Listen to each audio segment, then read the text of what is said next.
चलिए नमस्कार साथियों, मैं हूं नरोत्तम मिश्रा। आज मैं लेकर के उपस्थित हूं खास करके बीपीएससी तैयारी के विद्यार्थियों के लिए, जो बीपीएससी तैयारी में जिनको हिस्सा लेना है उन विद्यार्थियों के लिए खास करके मैं लेकर के उपस्थित हूं हिंदी समग्र, जिसमें आज मैं चर्चा करूंगा हिंदी भाषा का इतिहास। हिंदी भाषा का इतिहास जो आपके लिए खास महत्वपूर्ण होने वाला है। हालांकि यह नेट जेआरएफ और जितने भी टीचर्स के एग्जाम होते हैं सभी के लिए यह महत्वपूर्ण होने जा रहा है, तो बने रहिए अंत तक हमारे साथ। चलिए मैं शुरू करता हूं।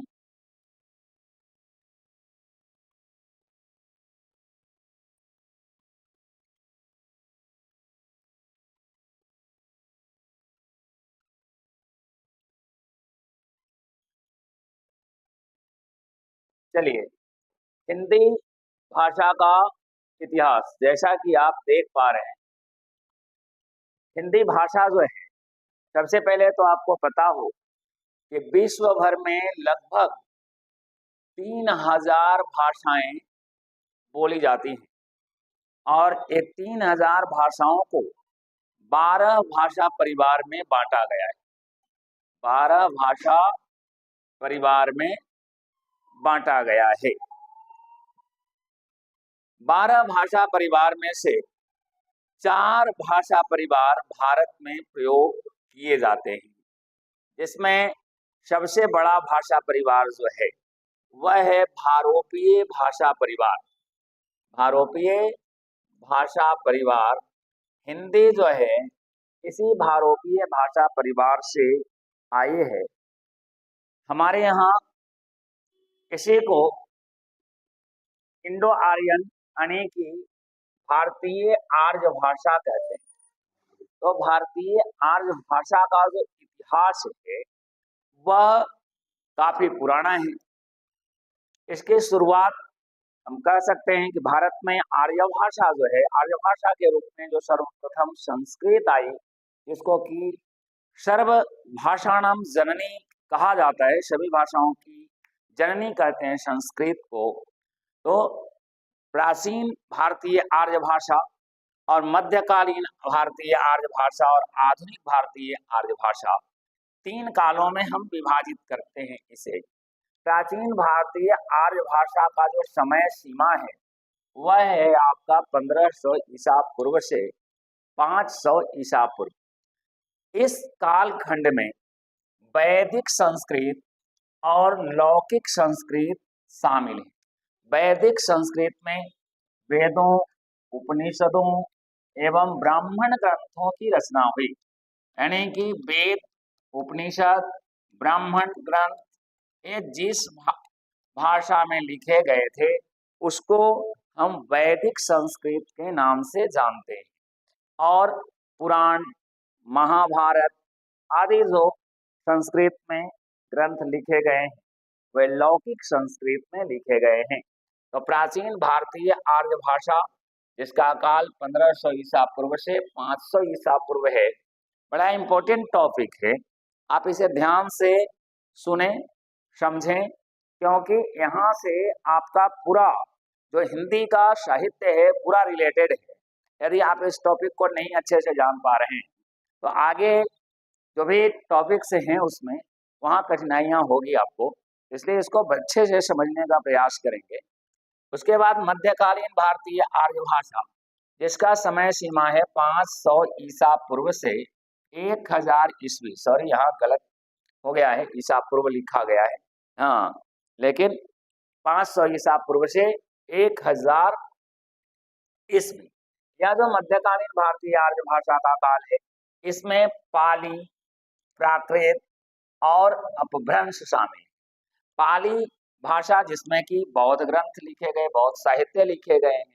आपको पता है भगवान बुद्ध ने भी अपने सारे उपदेश पाली भाषा में ही दिए थे और बुद्ध बौद्ध धर्म का जो पीटक ग्रंथ है वो पाली भाषा में लिखित है। प्राकृत भाषा में जैन साहित्य लिखे गए हैं और अपभ्रंश में भी बहुत सारी रचनाएं हुई। तो पाली, प्राकृत और अपभ्रंश ये मध्यकालीन भारतीय आर्य भाषाएं हैं जिसका समय सीमा 500 ईसा पूर्व से 1000 ईस्वी है। आपसे यदि पूछा जाए कि प्राकृत प्राकृत जो है वह कैसी भाषा है, प्राचीन भारतीय आर्य भाषा है, मध्यकालीन भारतीय आर्य भाषा है या आधुनिक भारतीय आर्य भाषा है, तो आप समझ सकते हैं कि प्राकृत भाषा को हम मध्यकालीन भारतीय आर्य भाषा में रखते हैं।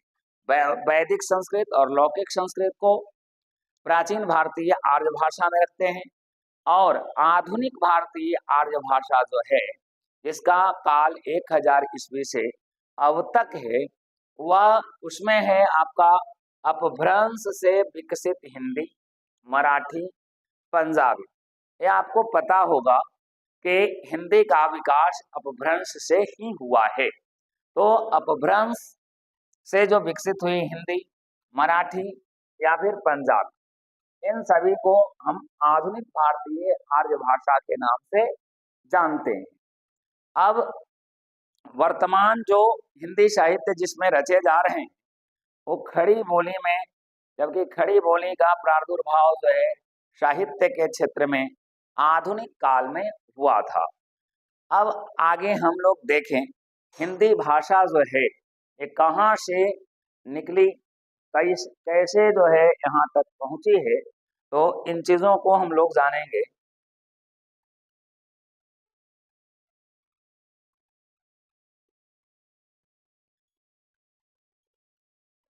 हिंदी का विकास क्रम देखिए, हिंदी का जो विकास क्रम है वो कैसे है। सर्वप्रथम संस्कृत भाषा जो कि सबसे प्राचीन भाषा है ना, इससे प्राचीन कोई भाषा है नहीं, तो संस्कृत को प्राचीन भाषा के नाम से जानते हैं और आदि जननी भी कही जाती है। यही संस्कृत से फिर पाली निकली, पाली भाषा का प्रादुर्भाव हुआ। उसके बाद प्राकृत, हालांकि पाली को प्रथम प्राकृत भी कहा जाता है, आप ध्यान में रखेंगे इसको, प्रथम प्राकृत भी कहते हैं पाली को। उसके बाद प्राकृत से अपभ्रंश, अपभ्रंश से अवहट, अवहट से फिर पुरानी हिंदी और उसके बाद हिंदी। यानी कि अगर पूछा जाए कि हिंदी का आदि स्रोत क्या है, हिंदी का आदि स्रोत क्या है, तो आदि स्रोत है संस्कृत।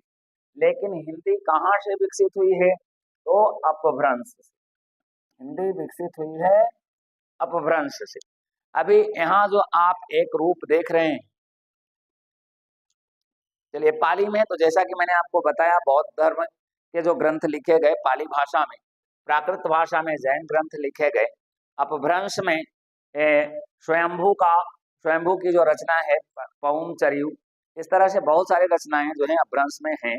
अवहट में विद्यापति की रचनाएं, विद्यापति ज्योतिरीश्वर ठाकुर का लिखा हुआ वर्ण रत्नाकर है जो कि अवहट भाषा का प्रसिद्ध ग्रंथ है। उसके बाद पुरानी हिंदी नाम दिया है चंद्रधर शर्मा गुलेरी ने, चंद्रधर शर्मा गुलेरी।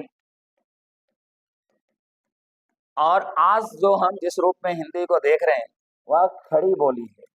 हालांकि खड़ी बोली के प्रथम प्रयोक्ता अमीर खुसरो रहे हैं जो आदिकालीन कवि हैं।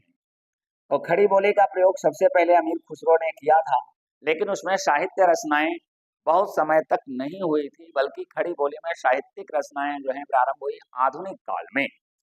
तो इस तरह से हमने देखा हिंदी का जो विकास क्रम है वह किस तरह से संस्कृत, संस्कृत से पाली, पाली से प्राकृत, प्राकृत से अपभ्रंश, अपभ्रंश से अवहट, अवहट से पुरानी हिंदी, वही हिंदी फिर। तो यही है, और इससे एक न एक प्रश्न आपको पूछ ही लिया जाता है, इसलिए आप इसे ध्यान से देखें, इसे याद रखें और आगे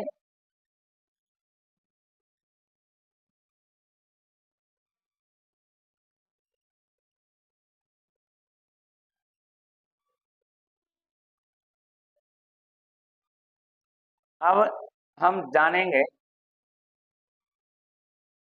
अपभ्रंश। जैसा कि आपने देखा कि अपभ्रंश से ही हिंदी का विकास हुआ है।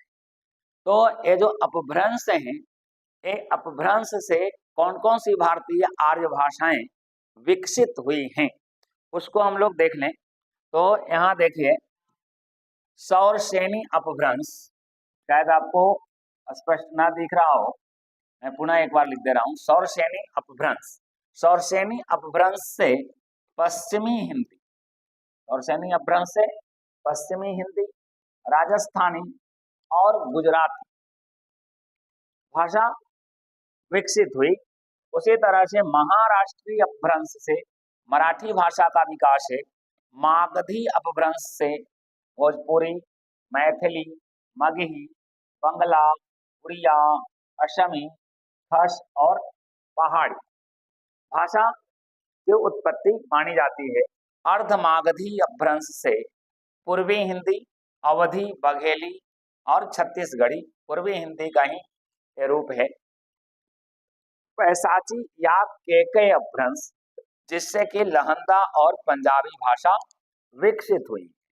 अब यहाँ आपको इस बात का ध्यान रखना बहुत जरूरी है कि कौन सी हिंदी किस अपभ्रंश से विकसित हुई है। हालांकि ज्यादातर प्रश्न जो है यहाँ से होते हैं कि राजस्थानी हिंदी, राजस्थानी हिंदी बोल रहे हैं, पश्चिमी हिंदी, पश्चिमी हिंदी किस अपभ्रंश से विकसित हुई है और पूर्वी हिंदी किस अपभ्रंश से विकसित हुई है। उसी तरह से मतलब कहीं से भी राजस्थानी हिंदी किस अपभ्रंश से विकसित हुई है, यहाँ से एक ना एक प्रश्न बनते ही बनते हैं। तो आप इसे ध्यान में रखेंगे। उसके बाद हम देखेंगे हिंदी की जो है 5 उपभाषाएं हैं और उनकी प्रमुख बोलियां कौन कौन सी हैं, यहाँ से प्रश्न होते हैं। तो इन चीजों को हम लोग देखें।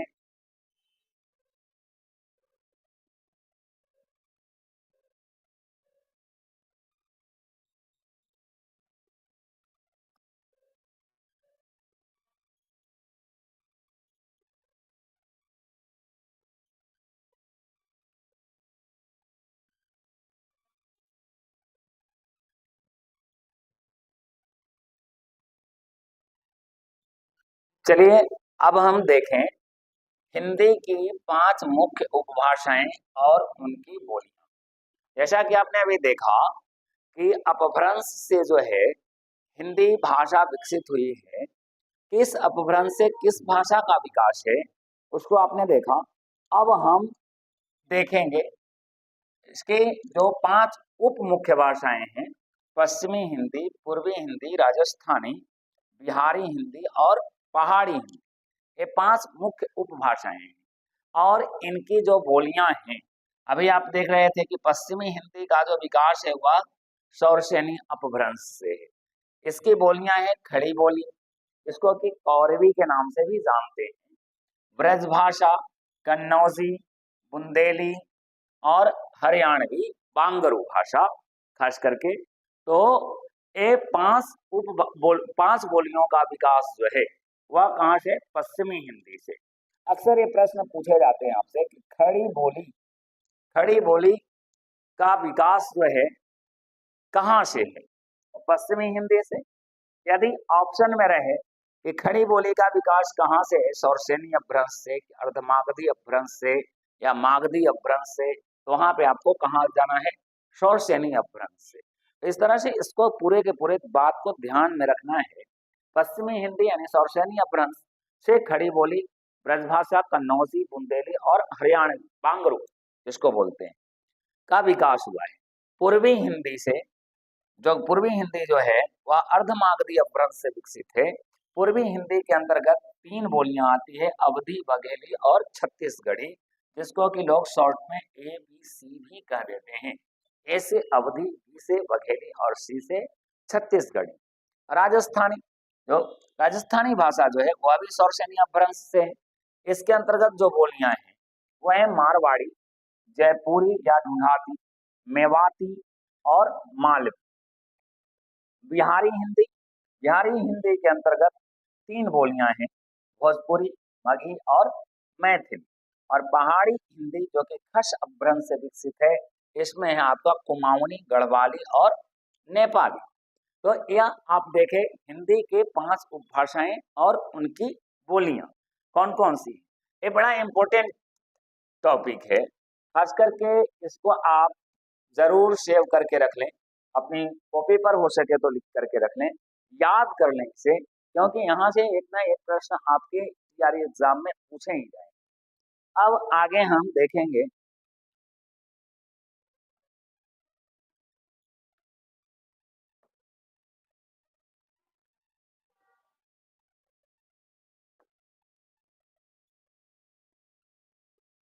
आधुनिक आर्य भाषाओं का वर्गीकरण।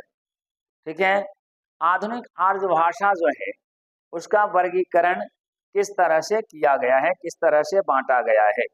तो इसमें आप देखें आधुनिक आर्य भाषा का जो वर्गीकरण है, सबसे पहले 1850 ईस्वी में हॉर्नले ने इसका वर्गीकरण किया था। हॉर्नले ने इसका वर्गीकरण किया। हॉर्नले ने वर्गीकरण करते हुए इसे बांटा पूर्वी गोडियन, पूर्वी गोडियन जिससे कि पूर्वी हिंदी, पूर्वी हिंदी, बंगला, असमी, उड़िया भाषा विकसित। उसके बाद इन्होंने पश्चिमी गोडियन नाम दिया। पश्चिमी गोडियन से जो भाषा विकसित हुई वह राजस्थानी, गुजराती और सिंधी। उत्तरी गोडियन, उत्तरी गोडियन से गढ़वाली, नेपाली और पहाड़ी। और दक्षिणी गोडियन इससे जो है मराठी। तो कहने का मतलब कि आधुनिक आर्य भाषा का वर्गीकरण करते हुए हॉर्नले ने यह समझाया कि यह 4 प्रकार से, मतलब पूर्वी गोडियन, पश्चिमी गोडियन, उत्तरी गोडियन और दक्षिणी गोडियन से जो है अलग अलग भाषाओं का विकास है ना। पूर्वी गोडियन से कौन सा है, पश्चिमी गोडियन से कौन सा है, उत्तरी गोडियन से कौन सा है या दक्षिणी गोडियन से कौन सा है। हालांकि तैयारी के इतिहास में इससे तो अभी तक प्रश्न नहीं पूछे गए हैं, लेकिन संभवतः यदि पूछ लिए जाएं तो उसके लिए आप तैयार रहेंगे। आप इसे जरूर ध्यान में रखें। उसके बाद हम देखें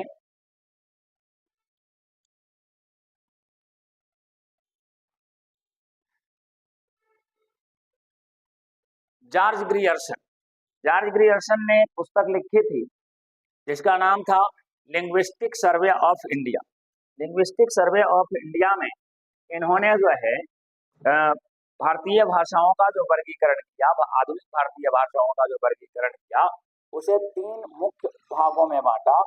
बाहरी उपशाखा, मध्य उपशाखा एवं भीतरी उपशाखा। बाहरी उपशाखा, मध्य उपशाखा और भीतरी उपशाखा, जो कि आप यहाँ देख पा रहे हैं। बाहरी उपशाखा, मध्य उपशाखा और भीतरी उपशाखा। बाहरी उपशाखा के अंतर्गत उत्तरी पश्चिमी समुदाय, उत्तरी पश्चिमी समुदाय जो कि इसमें लहंदा और सिंधी भाषा है। लहंदा, लहंदा और सिंधी। ठीक है। दक्षिणी समुदाय, दक्षिणी बाहरी उपशाखा के अंतर्गत ही दक्षिणी समुदाय में मराठी भाषा और पूर्वी समुदाय में, पूर्वी समुदाय में उड़िया, बिहारी, बंगला और असमिया, बंगला और असमिया। तो ये बंगला, बिहारी, असमिया, मराठी, लहंदा, सिंधी ये सभी बाहरी उपशाखा के भाषाएं हैं। हालांकि इनका क्षेत्र अलग अलग बताया गया। उत्तरी पश्चिमी समुदाय से लहंदा और सिंधी, दक्षिणी समुदाय से मराठी, पूर्वी समुदाय से उड़िया, बिहारी, बंगला और असमिया। मध्य उपशाखा इसमें मध्यवर्ती समुदाय से पूर्वी हिंदी, जो कि आपने अभी देखा पूर्वी हिंदी, अवधी, बघेली और छत्तीसगढ़ी। और भीतरी उपशाखा जो है वहां से केंद्रीय समुदाय, इसमें पश्चिमी हिंदी, पंजाबी, भिरनी, राजस्थानी, खानदेशी और गुजराती। और पहाड़ी समुदाय में पूर्वी पहाड़ी, मध्य पहाड़ी, केंद्रीय पहाड़ी या पश्चिमी पहाड़ी। तो यह वर्गीकरण जो है जॉर्ज ग्रियर्सन का है, इन्होंने के लिंग्विस्टिक सर्वे ऑफ इंडिया में किया है। उसके बाद अन्य विद्वानों के द्वारा भी जो वर्गीकरण किए गए हैं उनको मैं आपको बता रहा हूं, ध्यान से देखें। इनके अलावा जो है सुनीति कुमार चटर्जी का वर्गीकरण है। सुनीति कुमार चटर्जी ने इसका वर्गीकरण जो है ध्वनि और व्याकरण को आधार मानकर किया है। उन्होंने बांटा है उदिच्य, प्रतीच्य, उदिच्य, प्रतीच्य, मध्य देशीय, प्राच्य एवं दक्षिणात्य, प्राच्य एवं दक्षिणात्य, ये 5 भागों में वर्गीकरण किया है आधुनिक आर्य भाषा का।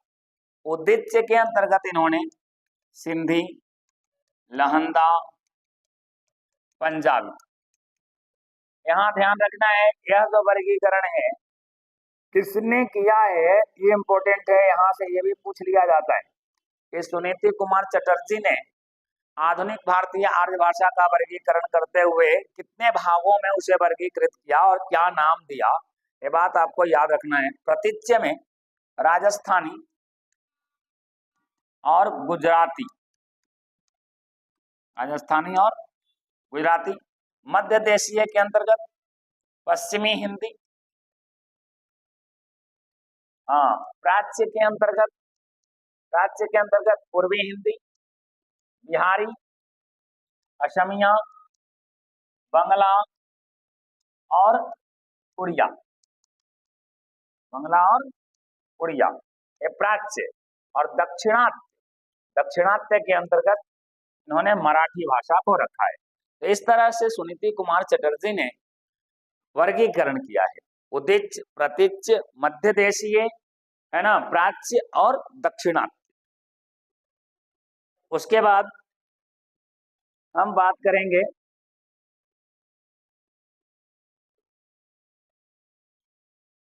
भोलानाथ तिवारी के द्वारा जो वर्गीकरण हुआ है।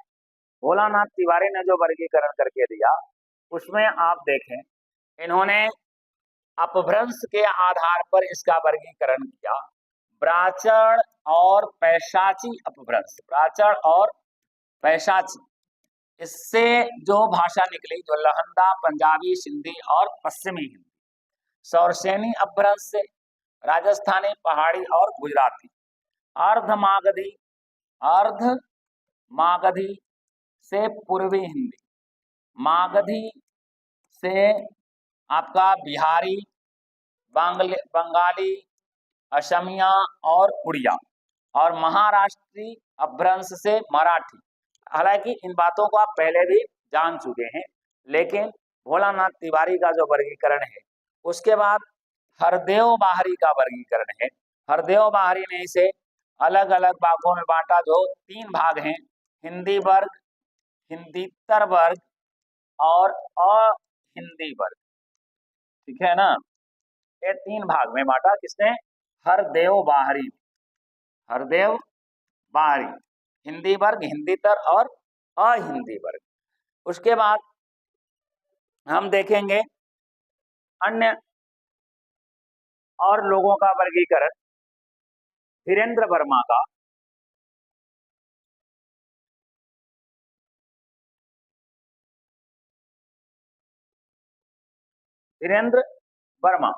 धीरेन्द्र वर्मा जो है ये डॉक्टर सुनीति कुमार चटर्जी के वर्गीकरण में सुधार करते हुए इस तरह से इन्होंने अपना वर्गीकरण प्रस्तुत किया। उदिच्य, प्रतीच्य, मध्य देशीय, प्राच्य और दक्षिणात्य, ठीक है। ऐसा ही वर्गीकरण सुनीति कुमार चटर्जी का भी। उदिच्य में इन्होंने सिंधी, लहंदा और पंजाबी को रखा। प्रतीच्य में गुजराती, मध्य देशीय में राजस्थानी, पश्चिमी हिंदी, पूर्वी हिंदी और बिहारी को रखा है। प्राच्य में उड़िया, असमिया और बंगला को रखा है, और दक्षिणात्य में मराठी को रखा है। थोड़ा सा संशोधन इन्होंने किया धीरेन्द्र वर्मा जी ने चटर्जी, सुनीति कुमार चटर्जी के वर्गीकरण में। उसके बाद हम देखते हैं सीताराम चतुर्वेदी, जिन्होंने कि परसर्ग के आधार पर, सीताराम चतुर्वेदी ने परसर्ग के आधार पर इसका वर्गीकरण किया है।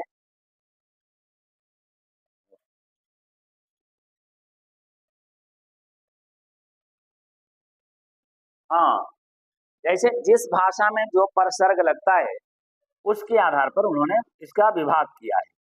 का परसर्ग वाले को अलग रखा, दा परसर्ग वाले को अलग, है ना, ज परसर्ग और नो और एर।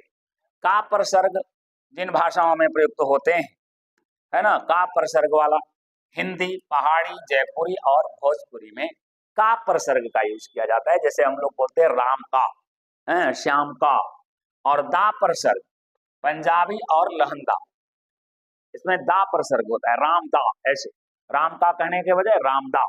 वैसे ही ज परसर्ग किसकी है? सिंधी और कच्छी भाषा की। नो परसर्ग गुजराती की। एर परसर्ग बंगाली, उड़िया और असमिया। तो इस तरह से इन्होंने परसर्ग के आधार पर, सीताराम चतुर्वेदी ने परसर्ग के आधार पर इसका वर्गीकरण किया। का परसर्ग वाला कौन है, दा परसर्ग वाला कौन है, ज परसर्ग वाला कौन है, इस तरह से इन्होंने अलग अलग विभाग किया है। उसके बाद हम देखेंगे राजभाषा अधिनियम, राजभाषा नियम 1976 के अनुसार भी जो है इसका वर्गीकरण किया गया है। ठीक है, क्या वर्गीकरण है उसमें, कौन कौन से क्षेत्रों में बांटा गया है, इसको आप देखें। राजभाषा नियम 1976 के अनुसार, तो यहाँ आप देखते हैं कि इसको 3 भागों में बांटा है, क क्षेत्र, ख क्षेत्र और ग क्षेत्र। क क्षेत्र, ख क्षेत्र और ग क्षेत्र। ठीक है, रीजन ए, रीजन बी, रीजन सी। तो रीजन ए के अंतर्गत कौन कौन से राज्य आते हैं, उनकी भाषाएं आती हैं। तो ए क्षेत्र के अंतर्गत बिहार है, छत्तीसगढ़ है, हरियाणा, हिमाचल प्रदेश, झारखंड, मध्य प्रदेश, राजस्थान, उत्तर प्रदेश और उत्तराखंड। इसके अलावा संघ राज्य क्षेत्र में राष्ट्रीय राजधानी क्षेत्र दिल्ली, अंडमान व निकोबार द्वीप समूह, ये क वर्ग में आते हैं। यहाँ देखिए, इससे भी क्वेश्चन आ जाता है, क वर्ग के अंतर्गत कौन सा राज्य आता है, आपको याद रखना है। कौन सा केंद्र शासित राज्य आता है वो याद रखना है। कौन नहीं आता है तो मतलब जो आता है उसको छोड़ करके नहीं आता है। ठीक है, अब उसके बाद ख क्षेत्र के अंतर्गत कौन कौन आते हैं आप देख लिए। क क्षेत्र के अंतर्गत कौन कौन राज्य हैं, बिहार, छत्तीसगढ़, हरियाणा, हिमाचल प्रदेश, झारखंड, मध्य प्रदेश, राजस्थान, उत्तर प्रदेश, उत्तराखंड। 1 2 3 4 5 6 7 8 9 राज्य जो कि क क्षेत्र के अंदर हैं। और संघ राज्य क्षेत्रों में दिल्ली और अंडमान निकोबार द्वीप समूह। इसके बाद ख वर्ग के अंतर्गत हम देखें, ख वर्ग के अंतर्गत कौन कौन आते हैं।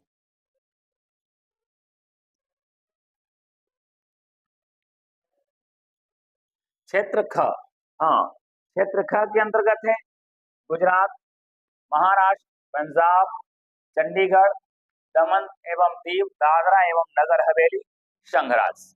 ठीक है, ये ख क्षेत्र के हैं। ख क्षेत्र के अंतर्गत इनको रखा गया है। और बाकी जो ग क्षेत्र है, ग क्षेत्र के अंतर्गत इन क ख के अंतर्गत जितने भी राज्य हैं उनको छोड़ करके शेष सभी राज्यों को जो है ग क्षेत्र के अंतर्गत रखा गया है। ठीक है, ग क्षेत्र में शामिल है। तो इस तरह से आप लोगों ने देखा कि यह जो हिंदी भाषा है, हिंदी भाषा कहाँ से शुरू हुई और कहाँ तक पहुंची है, आज जिस रूप में है या जिस अवस्था में है। तो आज के इस टॉपिक से हमें विश्वास है कि आपको बहुत कुछ समझने को मिला होगा। हालांकि जो लोग नए आए हैं इस क्षेत्र में अभी, तो उनके लिए थोड़ा सा समझना मुश्किल होता है। लेकिन आप यदि लगातार प्रयास करते रहते हैं, लगातार इसमें लगे रहते हैं, तो निश्चित रूप से इन बातों को आसानी से आप समझ पाएंगे। चलिए, बने रहिए हमारे साथ, पुनः मिलते हैं हम दोबारा अगले वीडियो में। धन्यवाद।